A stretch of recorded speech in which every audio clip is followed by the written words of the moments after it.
auction dalam real time. Dan yang lo lihat ini adalah cara institusi baca intent pasar ya. Oke, selamat datang di Chart Wizard. Jadi kali ini saya ingin memberikan konten edukasi yang baik yang benar ya tentang seputar trading ya. Tentang bagaimana cara kita mengetahui market ya, struktur market seperti itu. Lalu untuk video-video ini makin berkembang, kalian jangan lupa untuk ngebantu saya, nge-backup saya untuk mensupport video ini supaya saya makin rajin upload videonya ya, seperti itu. Dan jangan lupa juga untuk kalian like, comment, dan share channel ini. Dan pembahasan hari ini kita akan membahas tentang apa itu AMT atau Auction Market Theory. Nah, di sini kita akan membahas ya apa itu AMT atau Auction Market Theory. Nah, di sini ya, bayangin lu posisi lagi sedang di pasar tradisional ya. Nah, ketika di sana di pasar tradisional tersebut, di situ pasti akan ada yang namanya penjual dan ada juga yang namanya pembeli. Nah, lalu adanya juga harga barang yang terbentuk dari tawar menawar ya. Artinya kalau misalkan misalkan main di market forex, gold ya, kripto itu hampir mirip atau sama persis. Cuma beda skala aja seperti itu ya. Lalu yang kamu lihat ini ya, kamu lihat ini adalah candlestick, oke, seperti itu. Yang nantinya kita akan rubah ini seperti bagian metode auction market theory ya, yang dimana kita ngebaca market ya. Antara kita itu harus mengetahui di mana pembeli yang kuat dan di mana penjual yang sangat kuat, di mana itu mereka itu antara seimbang istilahnya seperti itu ya. Dan bukan cuman dilihat candle naik atau turun ya.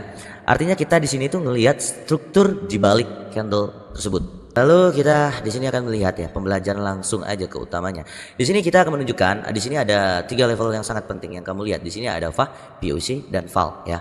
Nah, di sini kita akan melihat secara level-level terpenting ya.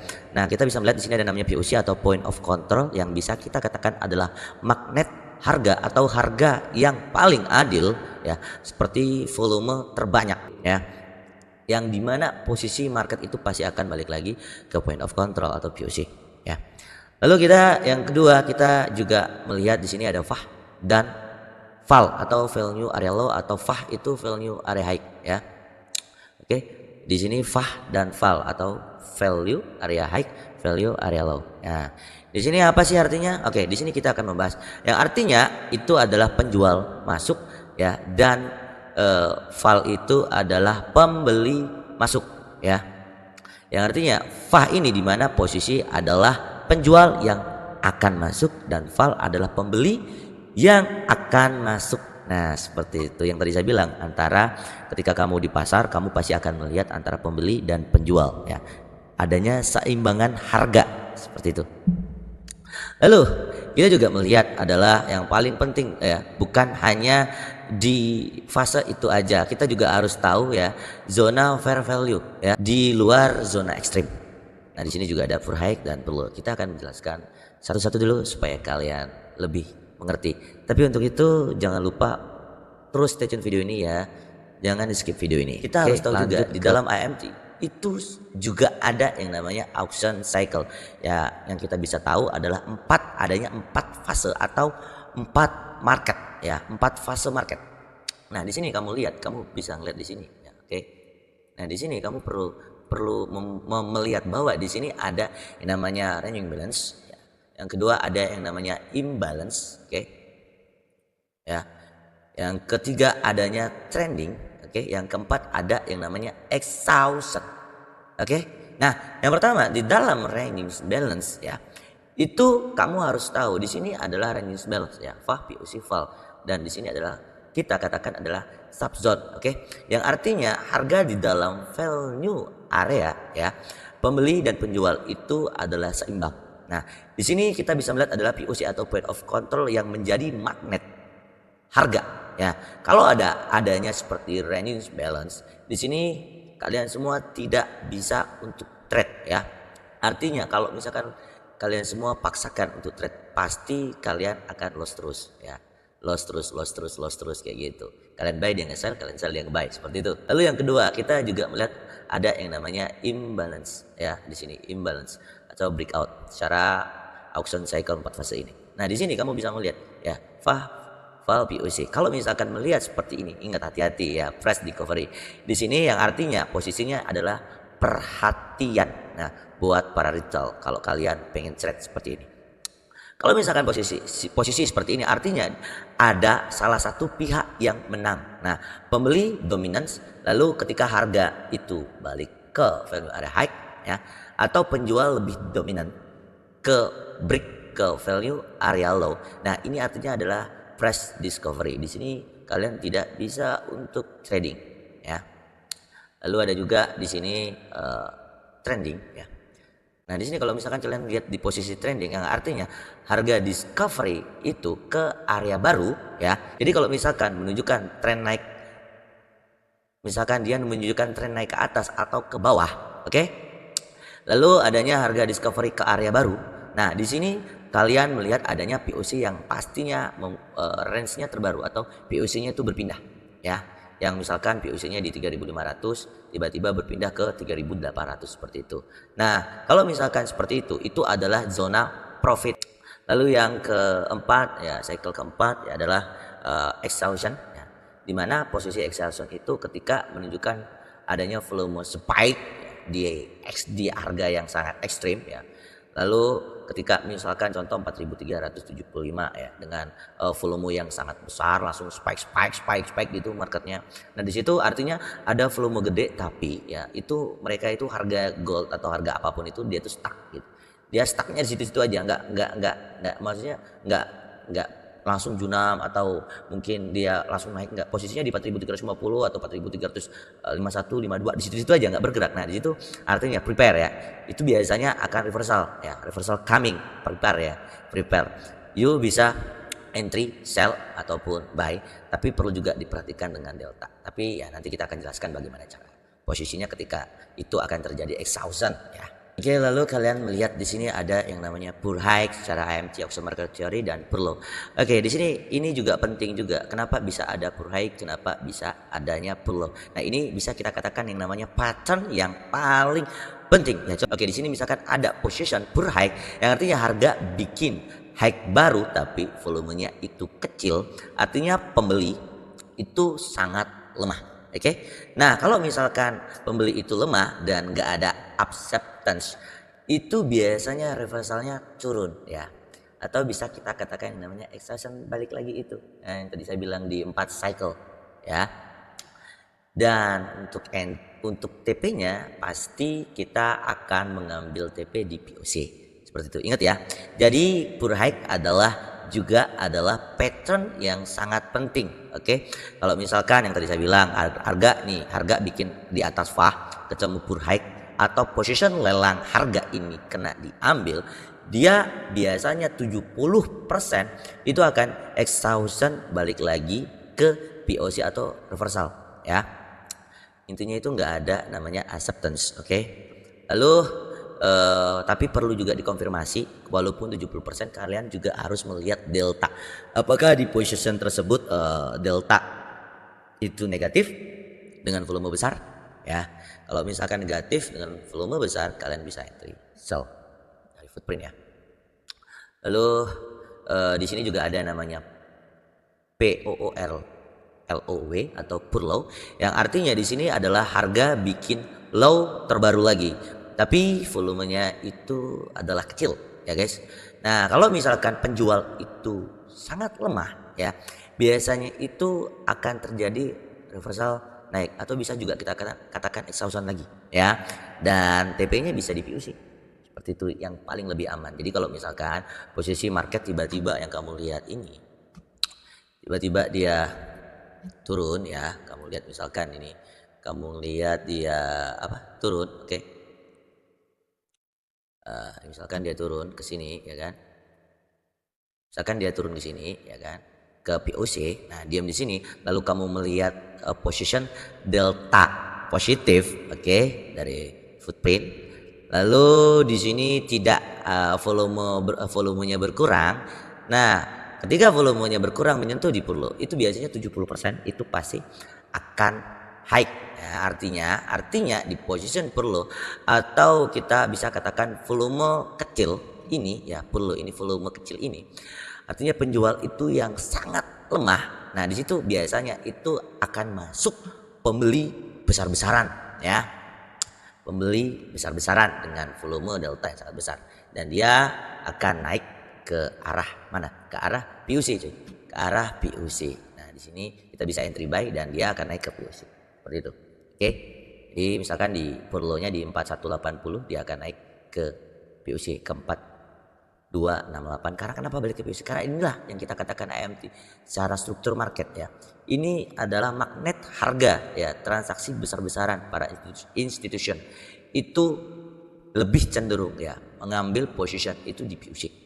Karena di sini adalah magnet harga atau keadilan harga ya. Cara pembeli ingat ya, ini seperti yang kalian lihat ini ya, ini bukan chart biasa, ini adalah auction dalam real time, dan yang lo lihat ini adalah cara institusi baca intent pasar ya. Oke, jadi bukan sekedar lu baca buy sell, entry buy, entry sell. Jadi dengan kombinasi footprint chart, lalu depth of market atau DOM, lalu juga kita menggunakan volume profile dari perspektif auction market theory atau AMT. Oke. Nah sekarang saya sudah mengambil gambar dari position hasil screenshot dari gambar tadi. Di sini ya, kita itu akan membaca dari per candle per menit. Oke. Per candle per menitnya. Untuk melihat statistik dari bagaimana cara ngebaca menggunakan aliran data pesanan dari flow order ya di software ini. Nah, jadi di sini, jadi kalian lihat di dalam footprint ini setiap angka battle per level V, G, RH dan DC. Nah, V ini adalah volume total, jadi sekitar 177. Nah, lalu D atau delta negatif 28, lalu RH atau rasio itu sekitar 0,2, DC itu sekitar 1. Gimana cara ngebacanya? Ayo coba. Jadi gini, di sini ya, artinya kan ini kan footprint chart per battle per level per menit per 1 menit per 1 candle. Nah, di sini levelnya kan 177. Artinya ini adalah total volume per footprint ini per 1 candle menit ini. Lalu delta ini negatif ya, delta ini negatif sekitar minus 28, yang artinya di dalam candle ini seller market order itu menghantam bid sekitar 28 lot lebih banyak dari buyer yang menghantam as. Jadi rasionya itu sekitar 0,2. Rasionya itu sekitar 0,2 atau buyer cuma mendominasi sekitar 20%, dan ini bukan ranging. Jadi ini adalah namanya off fair control. Nah, lalu kita integrasikan di dalam auction market theory. Sekarang kamu lihat harga sekarang kan menunjukkan di harga di DOM kanan ya. Ini namanya DOM atau depth of market ya. Jadi di dalam DOM atau depth of market yang oranye tebal-tebal ini, yang warna oranye tebal ini ya, oranye. Ini namanya resting supply, atau di dalam AMT, di dalam auction market theory, ini namanya potential supply above value. Tapi perhatikan juga ya, di dalam footprint itu semuanya negatif ya, deltanya minus 28, minus 25, minus 12, delta 20, delta 29 ya. Yang artinya ya di posisi ini ya, itu sempat bertahan di harga 4263 kan, sekarang posisi di 4263 atau harga last trade, harga terkini yang terjadi ya. Jadi kenapa kok bisa misalkan di sini ada supply di DOM 4266 4255. Jadi di sini adalah kita katakan yang namanya seller defense di dalam market order atau di dalam DOM ya. Jadi kalau misalkan kita ngelihat ini ya, ini adalah di dalam AMT namanya potential supply above value. Tapi perhatikan juga, tetap juga kamu perhatikan delta itu masih negatif, delta itu masih negatif. Karena kenapa? Karena di sini itu adanya absorption cuy, adanya absorption ya, karena buyer pasif itu di bid itu menyerap selling pressure. Dan kita juga ngelihat ya di dalam absorption tanpa agresif buyer itu namanya weakness. Oke, jelas ya. Lalu yang warna merah-merah ini yang tebal, yang merah coklat tua ini adalah value area, di mana position kalau misalkan kita sebut yang namanya position zona resisten ya, zona resisten. Ini kita katakan namanya value area, atau di dalam volume profile namanya value area high ya. Di sini position di mana zona seller lebih bertahan, lebih defense ya. Dan di atasnya ini adalah position di mana fair value dari volume profile itu ya, itu bisa kita katakan yang namanya di atas VA, atau bisa katakan yang namanya excess, atau lagi bisa juga katakan yang namanya poor high gitu ya. Jadi yang warna merah tebal ini yang kita setting namanya value area high. Oke. Kamu lihat juga di bawah ini ya, ini namanya time source ya, per menit ya. Jadi saya tunjukin ke kalian ya. Ini namanya time source volume profile ya. Dari menit, contoh ini menit sekian ini nih. Ya. Ini namanya time source ya, time source volume profile, ya. Total dari time source yang digabungkan dari hasil footprint chart, oke. Jadi ini per menit ya, ini per menit. Ini 1 menit untuk memastikan, terutama khusus yang suka para trader yang scalping ya, untuk memastikan kapan kalian entry, oke. Tapi bukan berarti kalian menunjukkan dari sini, tapi melihat dari statistik dari posisi market ini seperti oke. Jadi gini, volume profile di bawah kasih kita auction result, oke. Jadi POC itu atau point of control itu lebih rendah ya, ini lebih rendah, ini point of control atau POC. Ini POC dalam waktu TF yang lebih panjang ya, atau big time, oke. Jadi di sini artinya market itu sudah asset value yang di bawah harga sekarang, namun harga sekarang itu kan di atas POC. Ini kan harga sekarang agak straight ya, ini sekarang POC. Jadi ya di harga atas sekarang ini, yang artinya ya harga sekarang ini kan di atas POC tapi nggak bisa break ke VA. Nah, atau value area high, yang artinya itu bisa kita katakan yang namanya valid auction above value ya. Lalu kalau misalkan kita gunakan di dalam auction market theory atau AMT, ini namanya yang kita katakan yang namanya sell zone ya, atau di mana area seller institusi akan lebih dominan defense, oke. Lebih dominan untuk bertahan, oke. Jadi jelas ya. Lalu apalagi, nah ini per candle per menit ya, battle volume ya, per candle per menit. Ini footprint ini yang warna kuning ini namanya POC per menit, per transaksi ya. Artinya di sini ada posisi transaksi yang besar per menit per candle. Lalu di sini POC dalam long time. Lalu apalagi? Lalu di sini namanya time source seperti itu. Nah, di sini perbedaan cara ngebaca trader retail dan trader institusi, bagaimana ngebaca cara market bergerak secara auction market theory yang saya jelaskan ini, oke. Seperti itu cuy. Oke, jadi gitu aja, dan ikuti terus channel ini supaya semakin berkembang, dan jangan lupa untuk selalu subscribe channel ini supaya saya semakin semangat untuk membuat video selanjutnya.